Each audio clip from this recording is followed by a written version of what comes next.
Hello, everybody. My name is Chris. So I'm going to talk about a particular topic. So Sidney Mecham he's a convicted pedophilia. Like I don't know the story of how he got those charges, and really that I feel bad for him, of course, but I know he got set up by gang stalking because it seems like there's a story that I heard that I know from a close relative of mine, considered relative. I look up to him a lot. He's really a great person and he represents people, and also he had a similar client or know the situation around the surroundings. I don't want to say too much.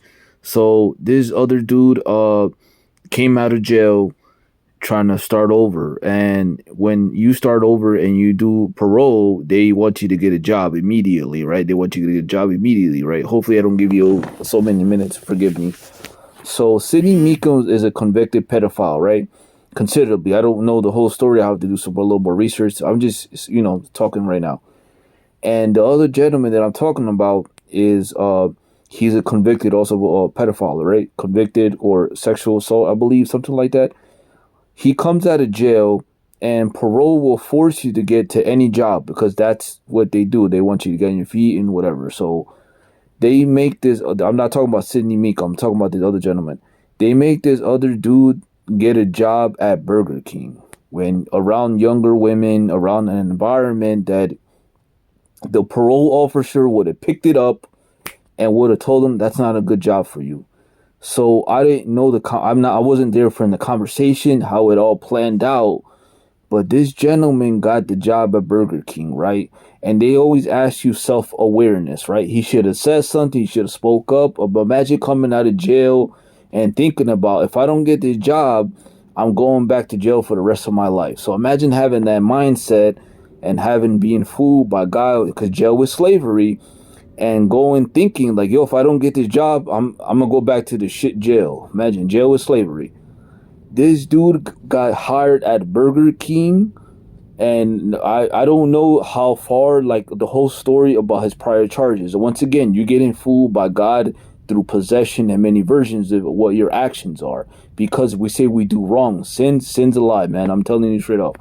So the dude got the job at Burger King, and in time he worked around younger women. It looked like the gang stalking was inside because his possession, that the dude started throwing kisses at younger women, and he's an older gentleman. He came out of jail. I don't know his particular age, but I'm assuming he's like around my age, around 30s or 40s or whatever. Like I know the little bit story about. So the judge gave him a chance, right? So that's from the story I've been told. He goes to job Burger King, tries to make the best of it, but being surrounded by younger women at a certain age, especially with charges, he was blowing kisses and stuff like. See, that's the devil right there. God making him do these actions in front of women, and I will assume that the younger woman is pretty, because women are beautiful, of course. That they set this guy up for like the failure because the setting, and the parole officer should have picked this up and told him, you know what, stay away from certain jobs. And this dude is facing life in jail for blowing a kiss for smart remarks, and they throw him in jail like nothing, like yesterday's trash. Look at Sidney Meekum's story, a convicted pedophile, right? Convicted, like I said, this is the devil fooling people to what is right and wrong, and a certain awareness, maybe, maybe not. I don't know. Like I said, I don't know his life story. I don't know what happened to the convicted charges. I'm not excusing him, but I know a similar predicament. So I used to work for a hospital. Hopefully, I'm giving you enough time. I used to work for a hospital. I'm gonna talk fast. And I there was this one situation when I was being stalked at the job. This co-worker had her daughter, and I would kind of like say hi to her, whatever. She worked at the pharmacy at the hospital. She left her daughter with me at the same location because I used to carry it's called a rabbit, like a computer on wheels, and I would type there, and her daughter was like, 13, bro. Like I have nieces. I'm like, I'm raised right, whatever. Okay, I ignore all that stuff. I mean, I'm old. So this young girl kept getting me this look and these hints, and her mother, which is my coworker, walked away. She didn't say no. We'll look out for my daughter or whatever. The daughter, it looks like a super setup, like the same way they do these people. I was just giving hints. It was Jesus Christ once again, it like saving my ass and raised right. And like I said, sometimes you could be fooled by many ways by the devil himself, which is God. This younger girl kept just staring at me so odd that I picked it up and I'm like, let me just get out of here because I stood there for a few minutes and there was a camera behind me.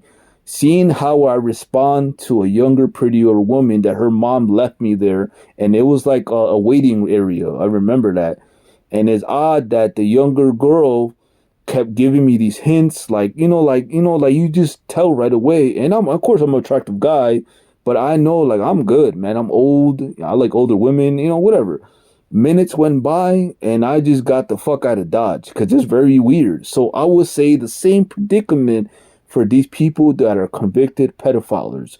Like I said, convicted. We don't know the whole story, how it went down, because God, the devil, will set you up for anything. So hopefully I'll give you enough time. Forgive me for this. Look at Sidney Meekham's story. Look at the other gentleman that was charged prior to his charges that were set up by the system and by gang stalking. So Sidney Mecham got possessed at the time with his anger through a phone call and the construction site. You could tell in the video why was a parade there, the construction site. They could have calmed it down. They could have raised him and told him, hey man, they could have spoke to him. He could have like got notification. There's many ways to speak to him, but the anger and the setup on the construction site, especially his prior charges, made him get gang stalked by the whole community with are possessed to make him go to jail for the rest of his life. So analyze that. I just want to make sure that hopefully I give you 8 minutes. I'm trying to do so much and say so much. The other gentleman too, a convicted pedophile, a father, and like I said, I'm not perfect. I'm not here to judge them because I really know what's going on behind the curtain. All this evil stuff is just us judging other people by other stuff. Once again, it's self-awareness to a little bit, but we get fooled by evil because we do dumb shit. We do dumb stuff. I done dumb stuff. Everybody to a certain level, but we don't know the whole story, how it went down, all the stuff. You could get fooled by evil to do the dumbest stuff in the world, and you're doing jail time for the rest of your life for one bad move, right? Look at Sidney Meekham's video and look at how they set him up, and look at the guy I was telling about. I don't know him personally from the story. All I know, they told him to get a job at Burger King, which is a setup, and he's doing life behind bars. Once again, to a certain limit, I don't excuse him, but oddly how those similar charges will have him life behind bars, and they'll force him to do all this stuff. So, they give me just think about analyzation through this whole process, how gang stalking relate to their both stories, how I tell you my story. So that's why I said I'm gonna give you 9 minutes. Excuse me. Like the story that I worked in a pharmacy in the hospital, and the mother, my co-worker, the ex-co-worker, left me with her daughter. I never met her daughter, never seen like that. But Jesus Christ speaking to your instincts and be like, type in and get the fuck out of Dodge.